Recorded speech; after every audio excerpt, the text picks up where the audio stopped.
In the autumn of 2024, during a survey of private estate papers held by a collateral branch of my family in Devonshire, I discovered a sealed chest. Within it were numerous letters, a faded campaign map, water-damaged photographs, and a single leather-bound volume wrapped in an oilskin roll. This volume was the personal field journal of Mrs. Eliza Travers, my great-great-grandmother, who survived the Karak expedition. The official record of the Karak expedition remains a mere footnote, a minor engagement to rescue British captives, stating its failure due to disease and weather and the unknown fate of Sir Edward Blackthorn. Mrs. Travers and a handful of others, it claims, returned disoriented and suffering from fever. However, both Blackthorn's journal, which Mrs. Travers delivered home, and Eliza's own private account, tell a far more harrowing tale. As a military historian, I am trained to identify embellishments, but even accounting for fever and superstition, the details align too closely. The terrain Blackthorn describes has no match on any modern map. There is no known pass by the name Rakhtadara. No ruins have been located in that region, despite numerous surveys.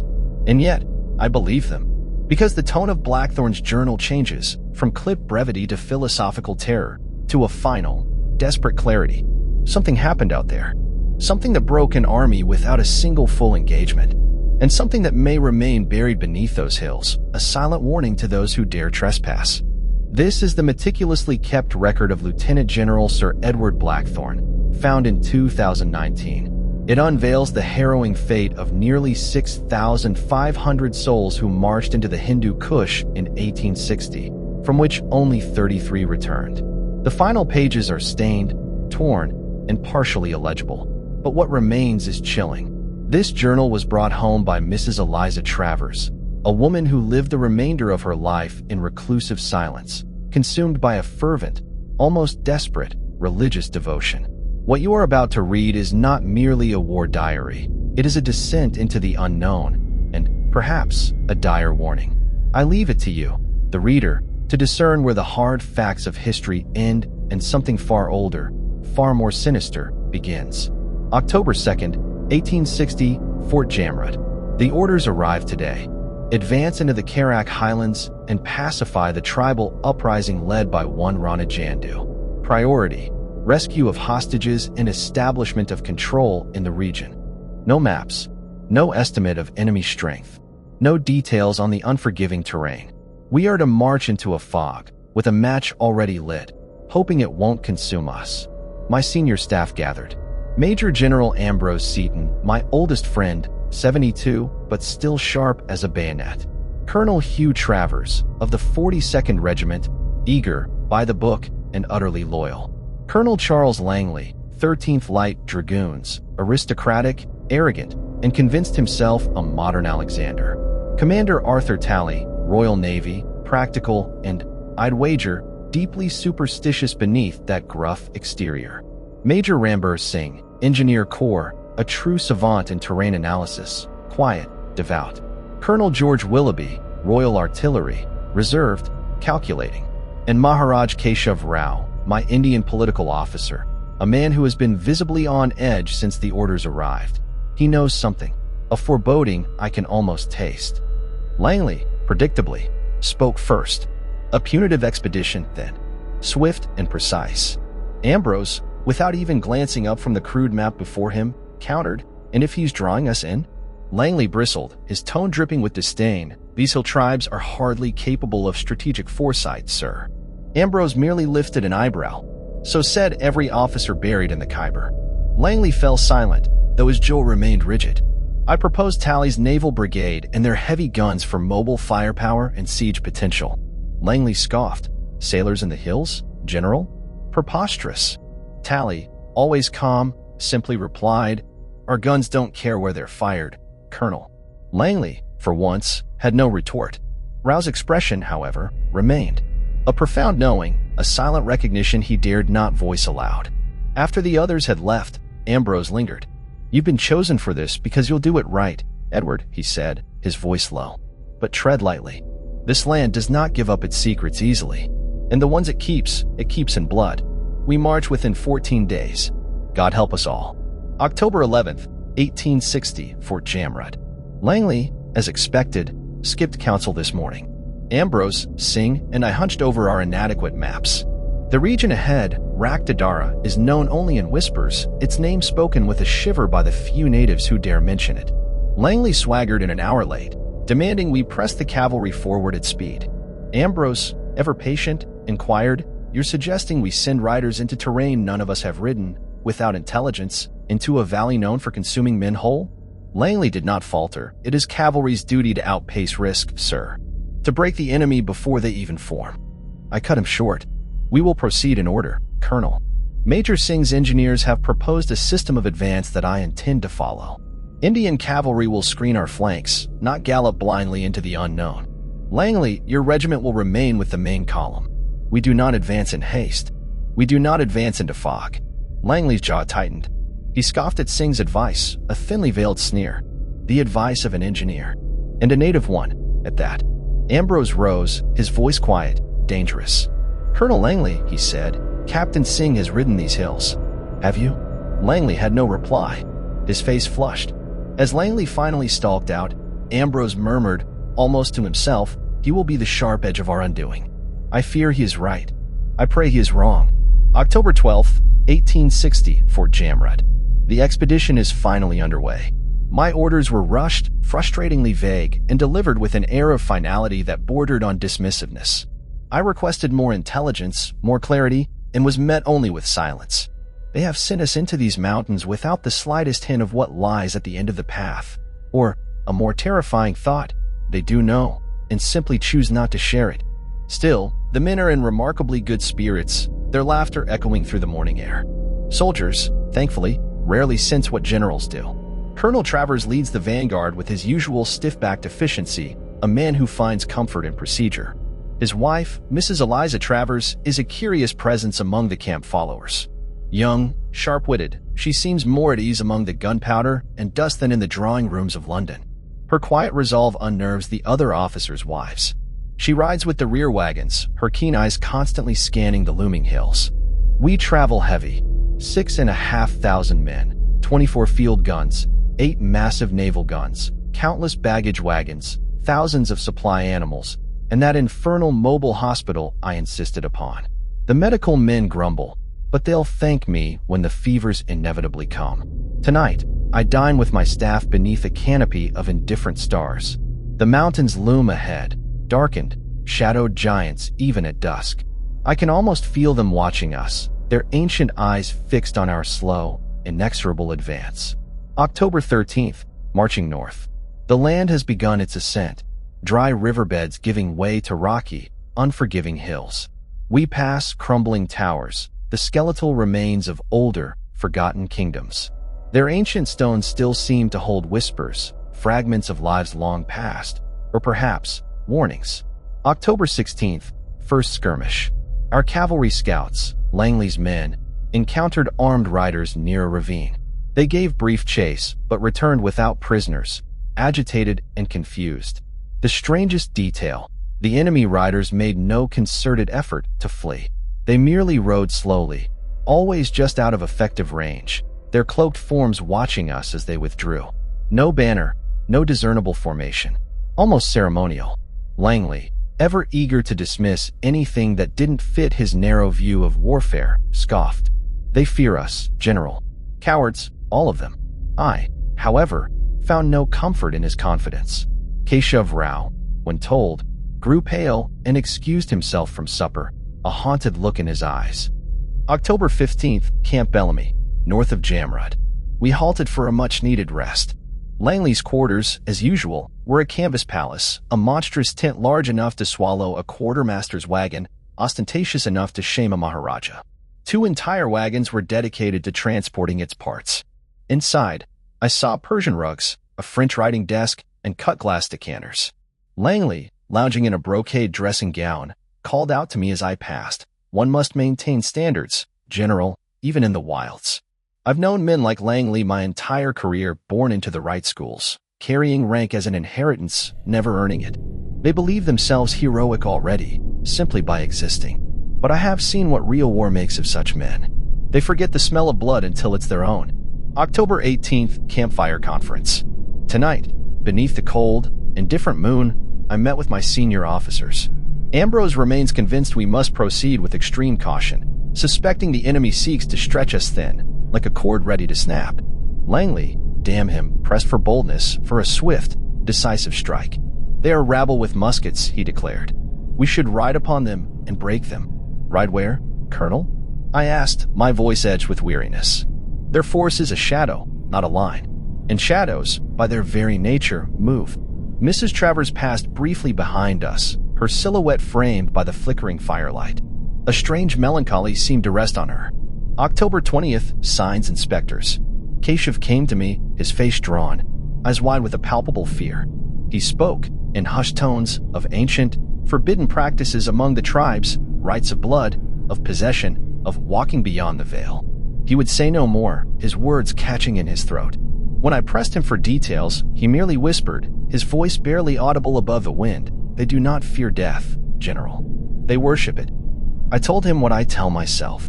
I believe in bullets and bayonets. Whatever Janda worships, he will fall. But even as I write these words, I hear the faint, distant rhythm of hoofs. Our sentries report shadows among the ridgelines, just beyond the reach of our campfires. They never close. They never fire. They only watch. And the sight of them, these silent, observing figures, chills me more than any open charge ever could. October 21st, 1860, Forward Camp, Lower Pass. We held a war council in the driving wind. Sentries continued to report movement in the hills. Langley, infuriatingly, dismissed it as nothing.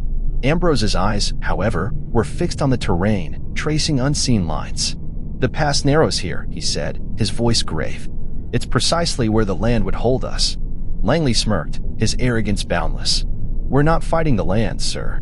We're fighting a ragged collection of desert men." Ambrose looked at him, calm, unwavering. "And yet, Colonel, they have not fought us. Have you asked yourself why?" Silence descended upon the tent, broken only by the howl of the wind. "They are bleeding us," Ambrose continued, his voice low and deliberate. "One fevered step at a time. Every day, we go deeper, we slow, we lose cohesion. You can win a battle, Colonel, and still lose a war you don't understand." Ambrose's advice was clear. Hold the pass. Rest the men. Let them come to us. Langley erupted, his face red with indignation. "You'd have us wait for vultures to decide when they'll pick our bones, sir?" Ambrose met his eyes, his gaze steady. "If they are vultures, Colonel, then perhaps we are already meat." That, finally, silenced him. I did not issue my final orders there, but I already knew I would press forward. Not because I doubted Ambrose's tactical wisdom, but because I feared he was right. And still, we marched deeper into the unknown. October 22nd, preparing for battle. Tomorrow, we strike. Cavalry scouts, those who returned, report a redoubt across the valley, a hastily constructed position of trenches, low walls, and artillery pits. It appears underdefended, a weakness inviting attack. Plans were drawn up. Infantry, led by the steadfast Colonel Travers, would advance directly. Talley's naval guns would shell the position, softening it. Langley's cavalry would hold the right flank, ready for a pursuit. Indian cavalry would screen the rear. The left flank was impassable, a sheer rock face. We ride at dawn. I will observe from the forward rise, my spyglass fixed on the enemy. Let this be a swift affair. I confess, I had hoped for a more conventional war, one where the enemy stood and fought, where strategy was clean and discernible. October 23rd, Field of Crows. At first light, the valley lay shrouded in a thick, chilling fog. The redoubt was barely visible, a shadowed scarp against the looming hills. Gun flashes pierced the mist. The enemy was indeed waiting. We formed the line. Shells shrieked, tearing into the crude defenses. Willoughby's field guns pounded the position with grim precision. Travers led the 42nd forward with his usual efficient charge. I watched him draw his sword, a gleam of steel in the fog, and lead his men into the fray. "By God," Ambrose murmured beside me. "He leads them like Wellington at Badajoz." But something was terribly wrong. The defenders barely fired. As our men overwhelmed the trenches, they found not defiant warriors, but emaciated, half-dead figures. Some bore crude tribal markings. All, every single one, had had their tongues removed, their mouths ragged, silent wounds. They were never meant to hold, I said aloud, the realization chilling me to the bone. They were placed here to die, like animals. The trench was taken in minutes. Cheers rose from our men, a hollow sound in the mist. Then the cavalry stirred. Langley, always seeking glory, spurred his horse and signaled a charge. "No," I snapped, my voice hoarse. "Signal the cavalry to hold." Now, Ambrose, seeing what I saw, added, "They're not fleeing. They're luring. The real force is beyond those hills." I nodded. "A trap, Ambrose. Most likely. Or worse." We dispatched riders, but Langley, blinded by ambition and the desire for a decisive victory, sounded the charge regardless. His dragoons thundered across the plain. As they reached the far ridge, silhouetted against the nascent dawn, stood the horsemen. The same shadowy riders we had seen for days. Cloaked, still watching. They merely observed. Then, like mist dissolving, they disappeared. The premature cheering fell silent across our ranks. Late afternoon, after the battle, the field stank of blood and powder, a putrid, sickening stench. The dead enemy numbered nearly 2,000. Our own losses, fewer than 100. I felt no victory. These men had not fought. They had been sent, like cattle to slaughter. A prisoner was brought to me, blind in one eye, trembling with fever. His mouth was a ragged hole, no tongue. Keshav, usually stoic, would not look. These were not soldiers, I told Ambrose, my voice barely a whisper. They were offerings. We had stormed a grave. October 23rd, 1860, Redoubt encampment. The camp slept light, uneasily. Travers, usually so rigid, sat beside my campfire, a tin mug in his hand. He offered it to me. "Brandy. From Ambrose's private reserve," he said with a faint smile. "Hell of a day," I said, taking a long, much-needed sip. "Not our worst," he replied, a grim humor in his voice. "You were right to hold the cavalry," he added, staring into the flickering coals. Langley's charge was madness. I simply stared into the dancing flames. And yet, the men cheered it. They always cheer the thunder. He shifted, uncomfortable. They cheer the noise because it drowns the quiet, Edward. The waiting. That's what really kills a man in this sort of campaign. I looked at him, truly looked at him. His face was leaner, etched with new lines around the eyes. But a calmness too, born from standing on too many fields of the dead. "You ever think we've done enough?" I asked, the words surprising even myself. "Maybe we should have stopped before this one. Turn back." He chuckled, a dry, weary sound. "You're too stubborn to stop, Edward. And I've followed worse men into worse places." He tossed another stick onto the fire, watching it catch. "We've done what we could. We've kept them alive. That's more than most can say." "To the living," I said, raising my mug. "And to the ones who kept them that way," he answered, clinking his tin against mine. We sat in silence again, letting the fire provide the only sound. It was the last time we spoke without a palpable fear in our voices. October 24th, the cold begins. The air bites now, a sharp, penetrating cold that chills to the bone. Campfires burn low, offering little comfort. The men are restless, their nerves frayed. Rumors run through the ranks like rats. Ghost warriors, black spirits, whispers carried on the wind. Indian troops murmur of ancient curses clinging to this land. Even the stoic Highlanders refuse to sleep without a vigilant watch. Last night, one sentry, a young lad, opened fire at a shadow dancing just beyond his post. Nothing there. Major Rambir Singh reports that the terrain ahead is utterly barren and impossibly steep. No grass, no wells. Just stone and cold. "General, we cannot maintain supplies here." He advises urgent rest and extensive reconnaissance. Langley, of course, boasts of his cavalry's exemplary pursuit of shadows. I rebuked him sharply. Keshav Rao remains withdrawn, his eyes haunted. I fear he knows more than he admits. Perhaps he truly understands what we have awoken in these ancient hills. October 25th, War Council. Ambrose urged caution again, his voice firm, unwavering. "This enemy does not meet us on honest ground, Edward. We should entrench, send scouts, and wait for them to reveal themselves." Willoughby, his face grim, agreed. "There's something larger at play here, something hiding in the hills, something far more sinister than tribal skirmishes." Langley, predictably, insisted we press on, his ambition overriding all sense. "They're broken. We must ride before they regroup and gain courage." Commander Tally reported that his naval guns were becoming increasingly difficult to move. Our wheels sink into the frost, General. The ground itself resists us.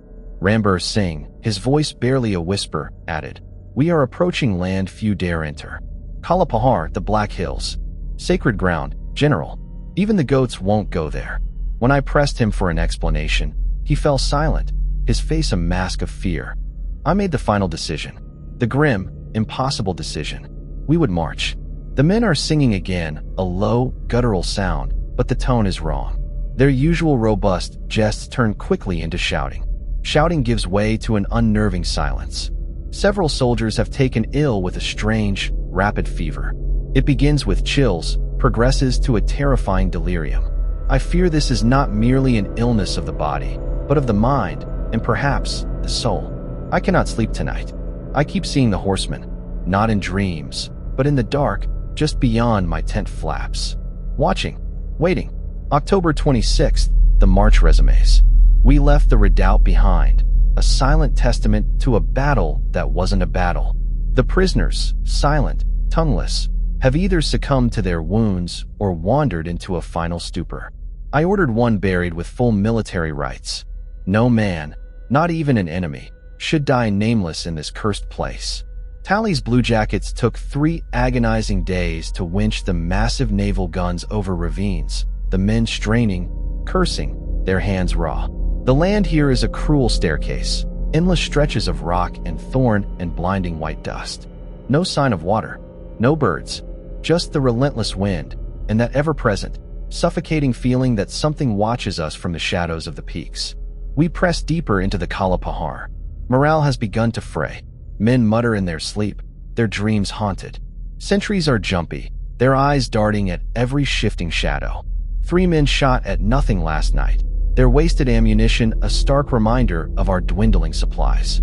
Rambir Singh, a man I once trusted for his pragmatic wisdom, will no longer speak of this place, his usual composure replaced by a profound unease. Mrs. Travers and the other wives, remarkable women all, assist tirelessly in the field hospital. They are stalwart beyond measure. Mrs. Travers especially, a strange, almost fierce, fire burns behind her eyes. October 27th, conversation by the fire. A rare quiet moment tonight. I supped with Ambrose, Tally, Willoughby, and Captain Elrich. Colonel Travers could not join us. He has taken ill, succumbing to the creeping malaise. "The men need rest, General," said Tally, his voice strained. "It's not just fatigue," Willoughby murmured, staring into the flickering flames. "I had a man try to climb into my tent last night. Naked, raving. Thought I was his mother. They've had bad water," Ambrose offered, ever the pragmatist. "Or worse," said Elridge, his voice low, a chilling whisper. I sipped the precious brandy. "Whatever stalks these hills, gentlemen, whether mortal or not, it means to delay us. Wear us down. Break us before we ever reach Jandu's stronghold." Ambrose nodded slowly, like Napoleon in the snows. "Except these snows whisper," Elridge added, and none of us laughed. The humor had long since departed this cursed place. October 29th, disease. The surgeon, Macready, has named it fever delirium. It begins insidiously with chills, progresses to a raging fever, then to terrifying visions, disembodied voices, and, eventually, violent madness. Men talk to people not present, screaming at phantoms. Some, in their delirium, try to run into the desolate hills at night, seeking what they believe is solace, but finding only the deeper darkness. We lost a sepoy this morning. He slit his own throat, his eyes wide and vacant. Another man, in a desperate frenzy, clawed at his own skin until his fingers bled. Mrs. Travers reports hearing a soldier whispering of a thing in the snow with no skin and too many mouths. Mrs. Travers has sat with the dying all day, her steadfastness a beacon in this encroaching madness. She reminds me, in a painful twist, of my own daughter. Today, one sepoy would not rise from his cot. His eyes were wide open, lucid, no fever, no wound, just a profound, unnatural stillness, as if something beneath the ground held him fast, refusing to release him, even in death. And then there's the food, fresh 1 minute, turning rotten and putrid the next. I dared not tell the men. October 29th. Even the beasts feel it. Our camels refuse to move past the ravine. Tally, usually so composed, struck one across the face. It spat blood and collapsed, and the hill echoed with its dying groan far longer than it should have, a sound full of an unnatural dread. October 30th. 2 maps, charting the same ridge. One shows a dense forest, thriving and green. The other, a desolate, ash-covered wasteland. Willoughby and Singh, usually the most rational of men, nearly came to blows, arguing over which was correct. Ambrose merely watched, saying nothing. His silence is often more unsettling than their arguments. October 30th, evening, dispatches sent. I made a grim decision today. I have sent Captain Elridge and 50 mounted men, along with 5 wagons and 2 of the mobile hospital units, back toward British lines. They carry our desperate situation report, a plea for immediate reinforcement, and a meager portion of our dwindling supplies. I do not know if they will make it. Tally advised a river route, but every stream has either dried to dust or turned black and noxious. I tried to send Mrs. Travers with them. She refused, with a steely resolve that put many a soldier to shame. I will not abandon the wounded, General, she told me, her eyes unblinking. And I will not leave my husband behind. A brave heart, truly. I relented, hoping her spirit might somehow ward off the creeping doom. October 30th, 1860, camp at Hillshade Plain. Tonight, the darkness fell early. Not the usual twilight that slides across the valley like smoke, but a true, unnatural black. Even the stars seemed to blink out, swallowed by some unseen breath. The men lit more lanterns than usual, yet the shadows remained thick and suffocating. Then came the panic. The eastern sentries broke ranks, screaming, swearing they'd seen movement. Not a few riders, but thousands. Marching, in formation, black shapes moving like a silent tide. No sound, no drums, just the terrifying sense of something enormous walking just beyond the firelight. The alarm bugle shrieked. Officers scrambled from tents. Men formed ragged lines, boots half-laced, eyes wide with terror. Horses shrieked and refused to move. Even the Gurkhas, usually unflappable, backed away from the dark edge. Willoughby's guns, brought into position too quickly, fired blindly into the dark. The flashes lit the plain in staccato bursts, white streaks across a black curtain. No return fire, no impact, just smoke and the rising tide of panic. Infantry opened up without orders, volleys undisciplined, choked with smoke. I saw one company begin to fire into the woods behind us before I could stop them. Ambrose and I rode to the rear ridge. From there, the scene was utter chaos. Tents trampled, animals panicking, shouts echoing in every direction. I ordered flares. We had only 3 left. They hissed into the air, illuminating the plain below. There was nothing, just churned earth, rifle smoke, and silence. Then I saw them, the watchers. A dozen at least, mounted, still as trees, just beyond the edge of the last flare's dying light. Watching, not moving, not armed, just there. Ambrose lowered his glass and said nothing, his face a mask of weary dread. I did not give the order to stand down. The men simply stopped firing, exhausted, defeated. We counted the wounded. 2 dead, both trampled. No enemy contact. Later, one of the Gurkha sentries whispered to Singh that the watchers had marched straight through the camp and none had noticed. I do not know if it is true. I no longer know what is. But tonight, we fought ghosts. And the ghosts watched us lose. October 31st. The Gurkhas now leave small stones and spirals outside their tents. I asked Corporal Tapa. He said only, "We are not meant to see straight, General. This place twists the mind." November 1st, early morning. Langley, though seemingly lacking in the physical symptoms of the fever, woke his men in the middle of the night. He demanded they form up and salute. He swore the Queen was watching them from the hills. In another disturbing incident, a group of sepoys broke ranks and began constructing religious shrines at the roadside, whispering an unknown prayer, their faces serene. Other reports speak of them increasingly fabricating small, disturbing statues outside their tents. One older private, having raided the store wagon for salt, surrounded his tent in a perfect, unbroken circle. A desperate, ancient ward against an unknown evil. November 1st, the withering. We can go no further. The fever now touches nearly 1 in 4 of my men. The surgeons are utterly overwhelmed. Some of the sepoys have fled outright, vanishing into the desolate hills. A group of Highlanders refused to leave their tents this morning. They claim they saw the devil himself at the edge of camp, beckoning them. Rambir Singh came to me tonight, his large frame trembling. They call him the Daiwath, he whispered, his voice hoarse with fear. The tribal leader. A priest of death. He does not age. He does not sleep. I pressed him for more, but he would say no more, simply shaking his head, his eyes fixed on some unseen horror. November 1st, 1860, Fog Cut Ridge, Raktadara sector. We cannot seem to move forward anymore. Nor do we truly remain in place. Each morning, the very land shifts beneath our maps. What was a deep ravine becomes a gentle slope. What was a dense forest becomes blackened, burnt brush. Even the birds, usually a constant presence, no longer fly here. Travers reported that our outer sentries fired on something in the fog last night. No bodies were found. Only blood across the stark rocks and hoof prints that vanished inexplicably at the tree line. This morning, I found Langley assembling his cavalry in full dress uniform, his men bleary-eyed and clearly sick. He walked up and down the line, saber-drawn, muttering a litany I couldn't place, his words a confusing tangle of military commands and half-formed prayers. I demanded an explanation. He looked at me, pale, sweat soaking the collar of his greatcoat, and said, "They're watching, Edward. The Queen. And the men we trampled. They expect a parade." I dismissed his formation. He did not resist. Later, I caught a glimpse of his tent from the ridge. A lantern hung inside. 3 distinct shadows passed behind it. Not 1, not 2, but 3.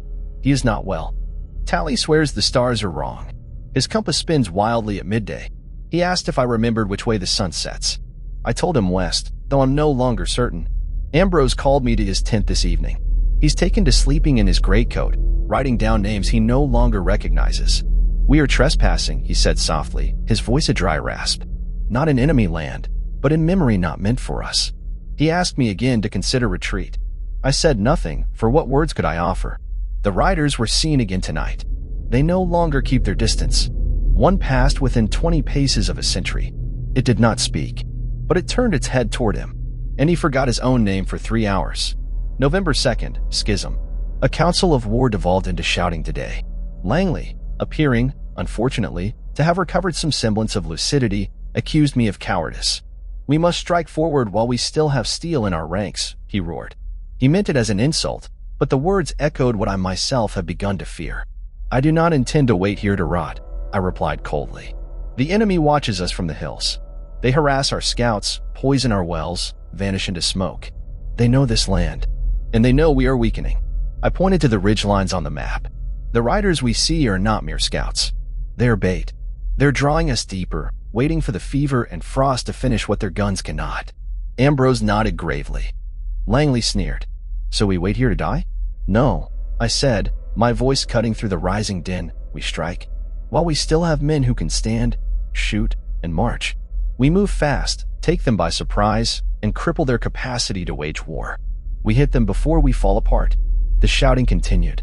Men spoke over each other, fear, not anger, thickened their throats. Every proposed route became a trap. Every supply calculation ended in starvation. Rumors of watchers, ghosts, and fevered dreams poisoned the logic of otherwise sound men. It was Ambrose who broke the noise. He rose from his stool, not quickly, but with a terrible finality, and leaned both hands on the edge of the table. His voice did not rise, but the tent fell silent, a stillness more profound than any silence I've ever known.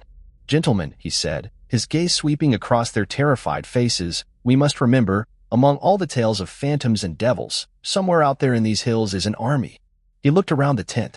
An army said to be upwards of 30,000 men, though we cannot truly know. Armed with modern rifles and cannon. Trained to European standards by men who fought in Crimea, a war many of us bled in. And they seek to destroy us. Silence. After a moment, I spoke again. "I will lead a detachment forward for companies of healthy men drawn from Highlanders, Gurkhas, and Marines. Commander Tally and Colonel Willoughby will accompany me. Rambir Singh remains with Ambrose to hold the main camp with the sick and walking wounded. Langley too is to remain. His cavalry are too afflicted to operate. But in truth, I could not abide his insolence any longer." November 2nd, evening, Colonel Travers. I visited Colonel Travers this evening in the field hospital. He does not know me. He lies beneath layers of wool and linen, though he sweats through them all. His lips mutter broken syllables in his sleep. Not English, not Hindustani, something older, Surgeon Major Fenwick says the fever will not break. It grips his mind like a vice, sir, he told me. He speaks with clarity one moment, gibberish the next. He's fading. Beside him sat Mrs. Eliza Travers, pale but composed. She has scarcely left his side, save to tend to others when needed. Her dress was stained with iodine and blood, her hair pulled back with rough pins, her hands folded in prayer. I offered words of comfort. She did not cry, only nodded. He's still in there, she said, her voice surprisingly strong. But something is trying to pull him away. I told her that we would return for them, that we would come back with fire and fury. I told her to be strong. She replied simply, I am. If I do not return, I pray that she survives. There is more steel in her than many men I've known. November 5th, the detachment. We have not gone far. The terrain plays tricks on us. Maps are useless. Hills shift. What looks near is far. What seems clear becomes fogged. Men have begun turning on each other. One Marine accused his sergeant of stealing his thoughts. A Gurkha fired at birds that weren't there. I myself awoke last night standing outside my tent, barefoot, with no memory of leaving my bed. Tally confided he has seen the horsemen again, at night, just beyond the campfires. They never come close. They merely wait. November 7th, I think. Silence from the camp. No messenger has returned from the main camp. We sent 2 this morning. Neither came back. Gunshots echo from that direction at night. Then silence. Then screams. Ambrose has stopped answering our signal fires. I fear the camp is lost. 8th through November 9th, pursuit. We march by the light of pale dawn and dying torches. No birds. No insects. The very air is still. We saw them again, the horsemen, along the ridgeline to our east. 3 shapes, unmoving, cloaked in dark cloth and mounted on silent steeds. They vanished behind the rocks when we turned to engage. Again, always just out of reach, Tally muttered beside me. Like they know how far our rifles can shoot. They do, I said, the words heavy with a chilling certainty. I believe we are being led, not chased, lured deeper into this barren maze. But I must know what lies beyond. If there is an enemy force massing in the heights, I must see it. Strike it. The further we go, the more I feel we are not just marching into unknown territory, but into something older. Some place that resists our presence, like a body-repelling infection. The next day, stone faces. Willoughby pointed it out first, a carved idol, half buried in the scree, weathered and ancient. No temple, no markings, just a face, a mouth open in permanent scream, eyes blank. An hour later, we passed another, then another. None are the same, each grotesque, each staring in a different direction, as if witnessing a different horror. The Gurkhas will not go near them. Private Hayes from the Marines broke ranks, stood before one, and bowed. Claimed it told him to. We are carrying him now, bound and delirious. November 7th, I think. Silence from the camp. No messenger has returned from the main camp. We sent 2 this morning. Neither came back. Gunshots echo from that direction at night. Then silence. Then screams. Ambrose has stopped answering our signal fires. I fear the camp is lost. 8th through November 9th, pursuit. We march by the light of pale dawn and dying torches. No birds. No insects. The very air is still. We saw them again, the horsemen, along the ridgeline to our east. 3 shapes, unmoving, cloaked in dark cloth and mounted on silent steeds. They vanished behind the rocks when we turned to engage. Again, always just out of reach, Tally muttered beside me. Like they know how far our rifles can shoot. They do, I said, the words heavy with a chilling certainty. I believe we are being led, not chased, lured deeper into this barren maze. But I must know what lies beyond. If there is an enemy force massing in the heights, I must see it. Strike it. The further we go, the more I feel we are not just marching into unknown territory, but into something older. Some place that resists our presence, like a body-repelling infection. The next day, stone faces. Willoughby pointed it out first, a carved idol, half buried in the scree, weathered and ancient. No temple, no markings, just a face, a mouth open in permanent scream, eyes blank. An hour later, we passed another, then another. None are the same, each grotesque, each staring in a different direction, as if witnessing a different horror. The Gurkhas will not go near them. Private Hayes from the Marines broke ranks, stood before one, and bowed. Claimed it told him to. We are carrying him now, bound and delirious. November 10th, letters never sent. I tried to write a letter to my daughter tonight. I burned it before the ink dried. The words seemed wrong, tainted by the darkness that now surrounds us. In the terrifying quiet, I can hear whispering, just beneath the wind. Not voices, exactly. Like memory pretending to be sound, calling to me from a place that is not of this world. Tally walks with his pistol drawn now. Willoughby speaks little. One of the Gurkhas fired into a cave mouth yesterday. Said he saw his mother standing inside. We have only moved 8 miles in 3 days. I think time stretches here, bending to the will of this place. November 11th, no contact. No word from Ambrose. Not a flag, not a shot, not a single bird in the sky. I sent 3 riders back toward the main camp this morning with fresh water and instructions. Only one returned. His horse was slick with sweat, eyes wide with inexplicable terror. The man himself could not speak. His eyes were full of something I cannot name, something that had consumed his very soul. He now lies under constant guard, attempting to bite Sergeant Griggs, his sanity utterly lost. I no longer know what is affliction and what is pure, unadulterated fear. Camp is silent now. None speak freely. None sing. Not even the hardened Marines. That night, I woke to the sickening smell of burning. A group of men had set fire to their own tents, claiming they saw something inside. One swore he heard his name whispered in a voice like his wife's. His wife has been dead for 5 years. Another, a drummer boy, drew symbols in the dirt, circles within circles, intricate and disturbing. He has no memory of doing so. Tally confronted me in private, his face haggard. "This land is cursed, General," he said plainly, his voice trembling. "We should turn back. We are losing ourselves. And if the enemy waits behind the hills to sweep down and finish what disease has started?" I replied, though the words felt hollow even to my own ears. "You would have us leave Ambrose to die? Leave the hostages in their hands?" Tally said nothing, but I could see it in his eyes. He wants to flee. 13th to 16th November, the chasm. We reached what the locals call Rakhtadara, the Red Ravine. It yawns open like a fresh wound in the earth, deep and jagged. At the bottom, half hidden by an unnatural fog, are ruins. Black stone, broken towers, no smoke, no movement. But I know, with a chilling certainty, that this is it. Their stronghold, their lair. We camped just shy of the edge. Tonight, we ready ourselves. I have ordered a pre-dawn assault. If we do not strike now, we may never have the strength again. Willoughby tried to speak against it, but even he now sees the same terrifying thing in every face: doom. The next day, before the assault, I walked the lines tonight. I told the men the truth, not of spirits or whispers, for those would break them, but of our duty, of the hostages, of Ambrose, of the Queen. They cheered, but it was a quiet cheer, like men cheering their own graves, a resignation to their inevitable fate. Tally and I took brandy by a fire lit with shattered crates. "If I die here," he said, his voice raspy, "I hope the Admiralty has the decency to spell my name right on the plaque." I managed a strained smile. It was the first honest smile I'd worn in weeks. Tomorrow, we strike. November 15th, descent begins. I no longer feel fear, only grim resolve. The fog lifted briefly this morning, revealing figures moving in the ruins below. Not many, not clearly, but enough to confirm their presence.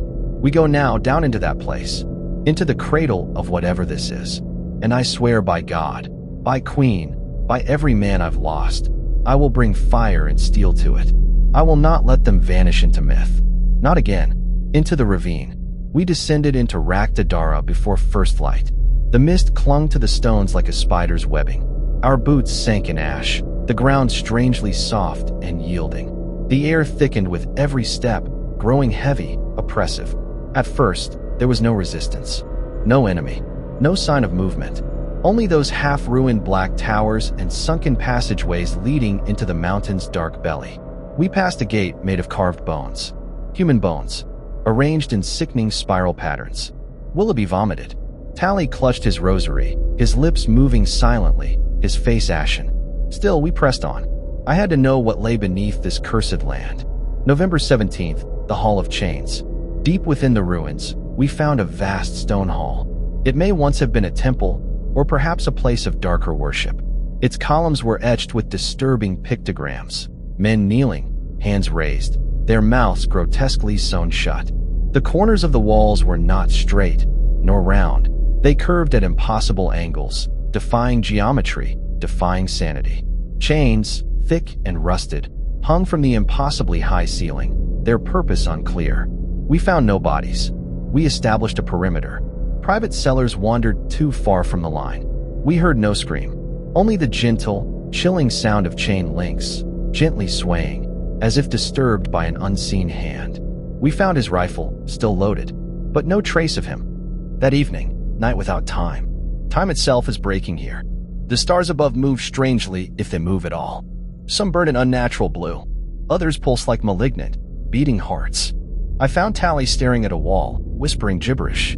He had taken off his boots and, in a horrifying display, cut open his feet with a shard of rock. When I asked him why, he merely said, "To let it out, General. To let it out." We bound his wounds and placed him under watch, though I do not know if he will live. 2 more men are missing. November 19th?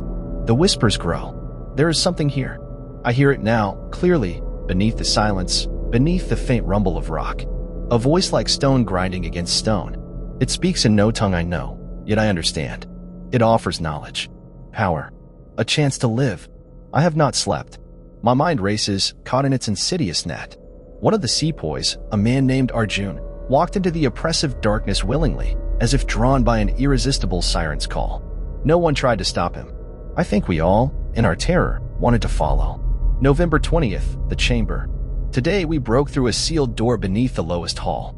Behind it lay a circular chamber lined with mirrors, black mirrors, obsidian smooth, reflecting nothing. They reflect not our faces, but things behind us that are not there, glimpsed horrors in the periphery of our vision. Tally, startlingly lucid for a moment, begged me not to go in. I did anyway. The mirrors do not show our faces. They reflect the walls behind us, yes, but layered upon them are images not of this world. Ruins not yet built. Cities submerged in sand. Stars that have never risen above India's sky. The very air in this place is thick with memory. Not mine, nor any man's, but something older. Older than men. The whispers have returned. Not from my own fractured mind, but from within the stone itself, a guttural hum that vibrates through my very bones. They speak in fragments, names I cannot write, shapes I dare not recall. I understand nothing, yet I know too much. When blood-marked stone, they came. When tongues were torn, the veil was opened. We sang their names in fire beneath the moonless sky. And then this, again and again, like a heartbeat in basalt, the great old ones do not sleep. They wait. Beneath. I feel them watching. Not the tribal specters, not the horsemen. Something else. Something vast and hidden, for whom we are but flickers of a dying candle. I fear that all this, the expedition, the hostages, the redoubt, the ravine, was not a trap laid by men. It was a summons. I had no choice but to press on, drawn by an irresistible force.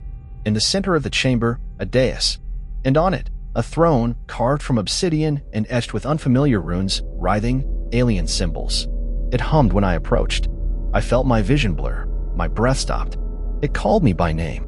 There were names etched on it, some in English. I scanned the seemingly ancient carvings, then I saw it. At the bottom corner, an incomplete carving of my name. I fled, stumbling back into the Hall of Chains, my mind reeling. November 21st, fracture. The men no longer look me in the eye. Willoughby is dead, shot himself in the mouth this morning. Left a note that simply said, "It has always been here." 3 more men vanished in the night. I believe now that we are inside something alive. I also believe that this is the enemy's true weapon, not guns, not steel, but this place itself. This wound in the world. They lured us here so that it could consume us. And it is. November 22nd, last orders. I gathered the last dozen men still fit to move. I gave them my blessing and sent them back toward the main camp, with what few maps and bearings I could still recall. I entrusted Sergeant Ellis with a message for Mrs. Travers, should she yet live. Tell her to flee, burn the road behind her, and never return. I remain. I have one final duty. If I cannot destroy this place, I can at least keep it buried. I have wired powder charges around the throne chamber. Enough to bring it down. Enough, perhaps, to deny this evil to those who might come looking again. November 23rd, clarity. The fever is gone. The voice is silent. My thoughts are, impossibly, my own. I think, in the end, it grew overconfident. Or it grew bored. Perhaps it thought me utterly broken and turned to feed on the others. But it was wrong. I am a man of God. I am a soldier of the Queen. I have fought Afghans, Sikhs, Russians, Chinese. I will not kneel to a shadow. This is my last act. My name is Sir Edward Blackthorn, and I die free. No further entries follow.